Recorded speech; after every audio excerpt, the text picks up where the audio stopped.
பரியேறும் பெருமாள் கர்ணன் மாமன்னன் இயக்குனர் மாரி செல்வராஜ் இயக்கத்தில் வாழை ஆகஸ்ட் 23 முதல் உங்கள் அபிமான திரையரங்குகளில்.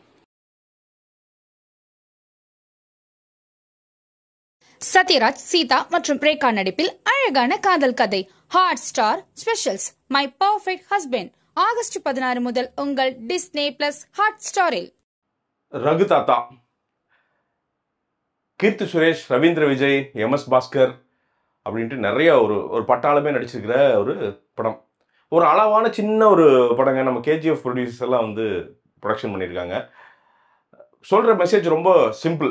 என்னென்னா, ஹிந்தி எதிர்ப்பு, ஹிந்தி திணிப்பு அப்படிங்கிற விஷயமெல்லாம் இருக்குல்ல, அது ஒரு காம்ப்ளெக்ஸான டாபிக். ஆனால் அதை எடுத்துகிட்டு அழகாக உள்ள ஒரு பாயிண்ட்டை வச்சுட்டு பண்ணியிருக்காங்க. அது எப்படி தைரியமாக பண்ணாங்க அப்படின்னு தெரில, ஆனால் வந்து பியூட்டிஃபுல்லாக பண்ணியிருக்காங்க அப்படின்னு சொல்லலாம். சரி, இந்த படத்தோட பாசிட்டிவ் நெகட்டிவ் நான் ரெண்டுமே இருக்குது. அதான் வழக்கம் போல தான். படத்தில் என்ன பாசிட்டிவ் அப்படின்னா, டெக்னிக்கலாக இந்த படம் வந்து ப்ரில்லியண்ட்டாக இருக்குங்க. நீங்கள் வந்து சினிமட்டோகிராஃபி ஆகட்டும், அதே மாதிரி வந்து லைட்டிங், அந்த ஸ்டேஜிங் ஆகட்டும், அந்த ஷேடோஸு அதெல்லாம் யூஸ் பண்ணியிருக்க விதமாகட்டும், அந்த ஒரு பழைய காலம் அப்படின்னு காமிக்கிறது 1960s 70s எல்லாம் இருக்குல்ல, அந்த பீரியட் வந்து அவ்வளோ பியூட்டிஃபுல்லாக. ஏன்னா நீங்கள் ஃபோட்டோஸ் எல்லாம் பார்த்தீங்கன்னா தெரியும், மனிதர்கள் ரொம்ப கம்மியாக இருக்கிற மாதிரி தான் தெரியும் எல்லா ஃபோட்டோஸ்லையுமே வந்து பார்த்தீங்கன்னா. ஏன்னா ஒரே ஒரு பஸ் போகுது, 4 பேர் மாட்டு வண்டி இழுத்துட்டு போயிட்டு இருக்காங்க மவுண்ட் ரோட்டில் அப்படின்னு வந்து நமக்கு தோணும். ஸோ அந்த விஷயமெல்லாம் இருக்குல்ல, அதை வந்து ரொம்ப முடிஞ்ச அளவுக்கு நீட்டாக அதை வந்து நமக்கு வந்து ப்ரெசென்ட் பண்ணியிருக்காங்க. அதே மாதிரி செட்ஸ், இந்த பேங்க் ஆகட்டும், நிறைய இடங்கள் வந்து சின்ன சின்ன செட்ஸ் எல்லாம் வருது. அதெல்லாம் வந்து அவ்வளோ அக்யூரேட்டாக வந்து ஒர்க் பண்ணியிருக்காங்க. ஸோ அதெல்லாம் தான் வந்து பார்த்திங்கன்னா அந்த படத்தோட அத்தென்டிசிட்டிக்கு வந்து ஆட் பண்ணுறது வந்து அதுதான் அப்படின்னு வந்து சொல்லலாம். Same with makeup.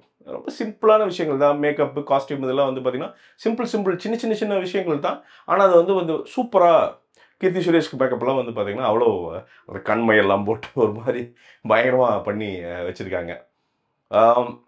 படத்தோட ப்ளஸ் அப்படிங்கிறது எந்தளவுக்கு வந்து கீர்த்தி சுரேஷ்க்கு வந்து இந்த படத்தில் வந்து முக்கியத்துவம் இருக்கோ, அதே மாதிரி ரவீந்திர விஜய் அவர் வந்து பார்த்திங்கன்னா கூடவே இருப்பார். தலைவர் வந்து பார்த்திங்கன்னா ஒரு டுபாக்கூர் போராளின்னு சொல்லலாம். அப்போ பார்த்தாலும் பெண்ணியம், பெண்கள் அப்படின்றப்ப பின்னாண்டு வெட்டி இவ்வளோதெல்லாம் அப்படின்ட்டு நம்ம நிறைய பேர் இங்கே சுற்றிட்டு இருக்காங்கல்ல. நீங்கள் பார்த்தீங்கன்னா காலிலேருந்து சாயங்காலம் வரைக்கும் பெண்ணியம், பெண்களே எங்கள் கண்கள்லாம் நைட்டு போய் உட்காந்து சரக்கை போட்டுக்கிட்டு கண்டபடி கெட்டவாத்தையில் திட்டுவாங்க. அந்த குரூப்போட ஒரு ரெப்ரசன்டேட்டிவாக தலைவர் வந்து வர அப்படி அதை ரொம்ப அக்யூரேட்டாக பண்ணியிருக்காரு. அது வந்து அந்த பழங்காலத்து வில்ல மாதிரி வந்து பார்த்தீங்கன்னா அது ஒரு மாதிரி மிட்டுக்கா அப்படி ஸ்கூட்டரில் போகும்போதே வந்து பார்த்தீங்கன்னா அப்படின்ட்டு தான் அப்படி போகிறது, வரதட்சணை கேட்காமையே வரதட்சணை கேட்கறது அப்படின்ட்டு அந்த விஷயமெல்லாம். அந்த கேரக்டர் ஒர்க் ஆகலைன்னா கீர்த்தி சுரேஷோடைய கேரக்டர் ஒர்க் ஆகிருக்காது. ஸோ அதை வந்து சூப்பராக பேலன்ஸ் பண்ணி எடுத்திருக்காங்க. அது உண்மையாலுமே பாராட்டத்தக்கது அப்படின்னு வந்து சொல்லலாம். எம்.எஸ். பாஸ்கர் சார், இன்னும் நிறைய பேர் வந்து சின்ன கேரக்டர்ஸ் உள்ள ஒரு கேரக்டர் வந்து ஏதாவது 500 ரூபா தான் லாரியில் அடிச்சு கொண்டுருவோண்டா அப்படின்ட்டு வந்து ஒரு கேரக்டர் சொல்லும். அவங்கெல்லாம் வந்து பார்த்தீங்கன்னா சின்ன கேரக்டர் தான், ஆனால் அவ்வளோ கரெக்டாக நமக்கு வந்து பார்த்தீங்கன்னா அப்படி ஆனந்த் சாமி எல்லாமே வந்து பார்த்தீங்கன்னா பர்பஸ்ஃபுல்லாக தான் இருக்கிறத தவிர எதுவுமே வந்து பார்த்தீங்கன்னா அந்த கதையை விட்டு விலகி தேவையில்லாமல் அந்த கேரக்டர்ஸ் எதுவுமே இல்லை அப்படிங்கிறது ஒரு பெரிய பாசிட்டிவாக இருக்குது அப்படின்னு வந்து சொல்லாங்க படத்தை பொறுத்த வரைக்கும்.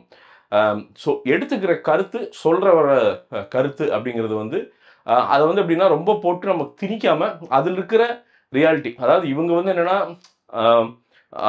பெண்களுக்காண்டி நிற்கணும் அப்படின்னு நினச்சிட்டே இருப்பாங்க. ஆனால் சப்கான்ஷியஸாக அவங்களே என்ன பண்ணிகிட்டு இருப்பாங்கன்னா, அன்றைக்கி வந்து கிட்டத்தட்ட ஒரு அடிமையாக தான் இருப்பாங்க. அந்த காலத்தில் பெண்களை வந்து இந்த சொசைட்டி இத்தனைக்கும் வந்து படித்த பொண்ணு, ஒரு பேங்க்கில் வேலை செய்கிற பொண்ணையே வந்து பார்த்திங்கன்னா, சரி இன்றைக்குமே பேங்க்கில் வந்து பெரிய பேங்க்ஸில் வேலை செய்கிற பொண்ணுங்க வந்து இன்னைக்கு பெரிய விஷயம். அன்றைக்கி பேங்க்கில் வேலை செய்கிறதுங்கிறதெல்லாம் வந்து பார்த்திங்கன்னா கவர்னர் ஜாப் மாதிரி அவ்வளோ சிரமமான ஒரு விஷயம். அப்பவுமே வந்து இந்த சொசைட்டி வந்து அவங்களை எப்படி ட்ரீட் பண்ணியிருக்குது அப்படின்னு நினச்சா அது ரொம்ப ஒரு காமிக்கலாக டேக் எடுத்திருக்காங்க.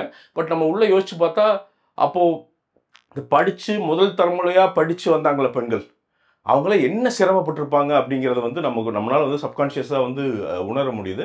அதை வந்து நல்லா ப்ரெசென்ட் பண்ணியிருக்காங்க. அதுக்கு மொத்த காஸ்ட் அண்ட் க்ரூவுக்குமே வந்து வாழ்த்துக்கள் வந்து நிச்சயமாக சொல்லிடலாம். சரிடா, என்னடா படத்தில் பிரச்சனையே இல்லையா அப்படின்னு வந்து கேட்டிங்கன்னா, என்ன பிரச்சனை அப்படின்னா, இந்த நம்ம இந்த டிசம்பர் மாதம் கச்சேரிக்கு போன மாதிரி சில டைம் ஆயிடுது. ரொம்ப வந்து பார்த்திங்கன்னா இந்த பாஷையை போட்டு வர்றது போடுறது அப்படின்ட்டு வந்து போட்டு ஒரு இழுக்கிறாங்க. கிட்டத்தட்ட நாடகத்தன்மை ஆயிடுது. ஒவ்வொரு சில ஸ்டேஜிங்கெல்லாம் வந்து பார்த்திங்கன்னா பியூர் நம்ம எஸ்.வி. சேகரன் ஸ்டேஜ் ட்ராமா ஒன்று பண்ணுவோம். அப்படி பார்த்திங்கன்னா சூப்பராக இருக்கும், செமையாக பண்ணுவார்.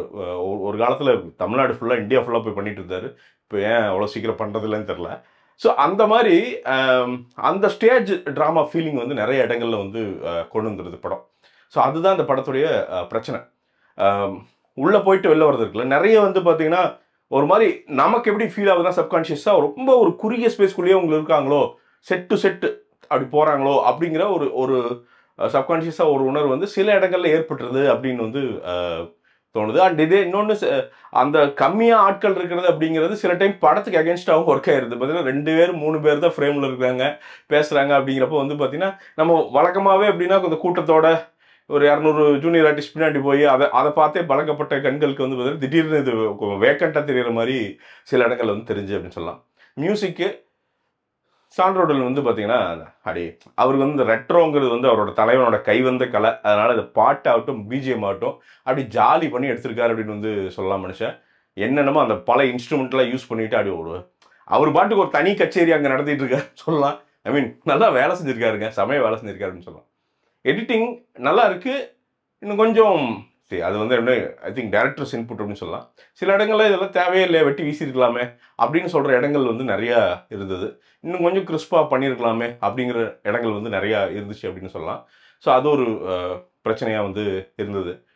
ஆனால் ஓவராலுங்க இது யாருக்கான படம் அப்படின்னு வந்து கேட்டிங்கன்னா, ஒரு ஃபேமிலியாக இப்போ சிட்டியில் இருக்கீங்க அப்படின்னா ஃபேமிலியாக போய் உட்காந்துட்டு ஜாலியாக பார்க்கலாம். ஒரு துளி அசிங்கமோ ஒரு வல்காரிட்டியோ அனாவசிய ஒரு விஷயங்களோ எந்த விஷயமே இல்லாமல் நீட்டாக எல்லாரும் தங்களை ப்ரெசென்ட் பண்ணிட்டு நடிச்சிருக்கிற ஒரு நீட்டான ஒரு படம். ஸோ அந்த இடத்துல கண்டிப்பாக ரகு தாத்தாவை வந்து பயங்கரமாக பாராட்டியே ஆகணும். இன்னைக்கு தான் டிமில் கஞ்சா அப்படின்ட்டு வந்து எதாவது ஒன்று பார்த்தீங்கன்னா ரத்த சொட்ட இல்லாட்டி வந்து போத குருவாக தான் இருக்கான். அப்படி தான் படங்கள் நிறைய வருது. அப்படிங்கிறப்போ ரொம்ப க்ளீனான ஒரு என்டர்டெய்னர் வந்து இவங்க தந்திருக்காங்க. கண்டிப்பாக வந்து அதற்கு வந்து வாழ்த்துக்கள் சொல்லியே ஆகணுங்க. ஒரு நீட் என்டர்டெய்னருங்க. கீர்த்தி சுரேஷ், கண்டிப்பாக கீர்த்தி சுரேஷை பற்றி பேசாமல் இது முடிக்கவே முடியாது. அழகாக ஹோல்டு பண்ணுறாங்க. ஆக்சுவலாக இந்த படத்தோட யூஎஸ்பியே அவங்க தான். அதை ஹோல்ட் பண்ணி அந்த மீட்ரு என்னென்னா கொஞ்சம் ஜாஸ்தியாக பண்ணாலும் ரொம்ப கிரிஞ்சாயிரும். சும்மா புரட்சி பேசிக்கிட்டு அப்படின்னு ஆயிரும். சரிங்களா? கொஞ்சம் கம்மியாக போனீங்கன்னா வேற ஒரு மீட்ரு ரொம்ப ஒரு மீட்டரில் போயிடும். அதை கரெக்டாக மீட்டரை பிடிச்சிட்டு பெரியாரை வந்து பின்பற்றுவாங்க. அதை வந்து பார்த்தீங்கன்னா அதை கரெக்டாக ப்ரெசென்ட் பண்ணியிருக்காங்க. அந்த பொண்ணு அது ஒட்டச்சு வெளியில் வரணும் அப்படிங்கிற விஷயம் இருக்குல்ல, அதை வந்து எப்படின்னா கீர்த்தி சுரேஷும் செமையாக நடிச்சிருக்காங்க. அதுக்கேற்ற மாதிரி ஸ்க்ரீன் பிளேவும் அதுக்கேற்ற மாதிரி வந்து பயங்கரமாக சப்போர்ட் பண்ணியிருக்குது அப்படின்னு வந்து சொல்லலாம். மேக்கப்லேருந்து டயலாக்ஸ்லேருந்து எல்லாமே அந்த மீட்டரில் என்னவோ அதை நடிச்சுட்டு அப்படி வெளில வந்திருக்காங்க. ஜாஸ்தியும் இல்லை கம்மியும் இல்லை அப்படிங்கிற ஒரு மீட்டரில் வந்து பண்ணியிருக்காங்க. கண்டிப்பாக she's an asset to Tamil cinema ஒரு இந்தியன் சினிமா அப்படின்னு சொல்கிறேன். நிறைய இந்த மாதிரி படங்கள் வந்து எக்ஸ்ப்ளோர் பண்ணணும். ஏன்னா நமக்கு ஒரு புது ஃப்ளேவர் கிடைக்கும் இல்லைங்களா? இப்போவுமே ஹீரோ ஓரியன்டாக அதுவே பார்த்துட்டே இருக்கிறோம் இல்லையா? ஸோ அதனால் ஒரு நல்ல வாட்சுங்க, ஒரு க்ளீனான ஒரு டீசெண்டான வாட்ச் இது. பயங்கரமாக எக்ஸ்பெக்ட் பண்ணிட்டு போவாங்க யானை இருக்கும் பூனை இருக்குன்னு. அதான் கொஞ்சம் இந்த ஸ்டேஜ் ட்ராமா ஃபீல் வந்து அப்பப்போ அடிக்கும். அதர்வைஸ் ஒரு க்ளீனான என்டர்டெய்னர் இந்த ரகு தாத்தா. தாராளமாக போய் நீங்கள் நம்பி போய் தியேட்டரில் பார்க்கலாம். உங்களுக்கு கண்டிப்பாக டிசப்பாயிண்ட் பண்ணாது அப்படிங்கிறது வந்து என்னால் தைரியமாக அறுதிட்டு உறுதியாக கூற முடியும். பைதவே இது வந்து என்னோட பிராண்டுங்க, ரோட் சவுத்துன்னு. இது மட்டும் இல்லை, T shirts, shorts, pants, co ords, kids sets இதெல்லாமே நாங்களே மேனுஃபேக்சர் பண்ணி விற்கிறோம். ஒரு சின்ன பிராண்டுங்க, இப்போ தான் வளர்கிறோம். நாங்களே மேனுஃபேக்சர் பண்ணுறங்காட்டிக்கு பெரிய மார்ஜின்ஸ் இல்லை. அதனால் வந்து எப்படின்னா ஒரு நல்ல துணி ஒரு 1000-1500 துணி கூட வந்து எங்களால் 300-400 ரூபாய்க்கு வந்து தர முடியுது. நிறைய இப்போ ஆஃபீஸ் போலோஸ்ன்னு விட்டுருக்கோம். அதெல்லாம் பார்த்தீங்கன்னா ஆஃபீஸ் கோயர்ஸ்க்குனே பண்ணியிருக்கோம். 399 ரூபா. வாங்கி போட்டு பாருங்கள், உங்களுக்கு புரியும். வேலை செஞ்சுருக்காண்டா அவன் அப்படின்னு வந்து தெரியும். சப்போர்ட் பண்ணுங்கள், இப்போ தான் வளர்கிறோம். அவ்வளோதான் சொல்லிக்க விரும்புகிறேன். மீண்டும் ஒரு விமர்சனம், முன்னோட்டம் இல்லாட்டி வீடியோவுடன் உங்களை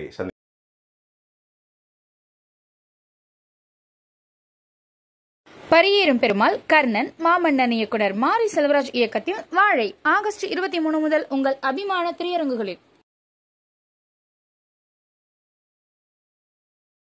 சத்யராஜ், சீதா மற்றும் ரேகா நடிப்பில் அழகான காதல் கதை hot star specials my perfect husband August 16 முதல் உங்கள் டிஸ்னே பிளஸ் ஹாட் ஸ்டாரில்.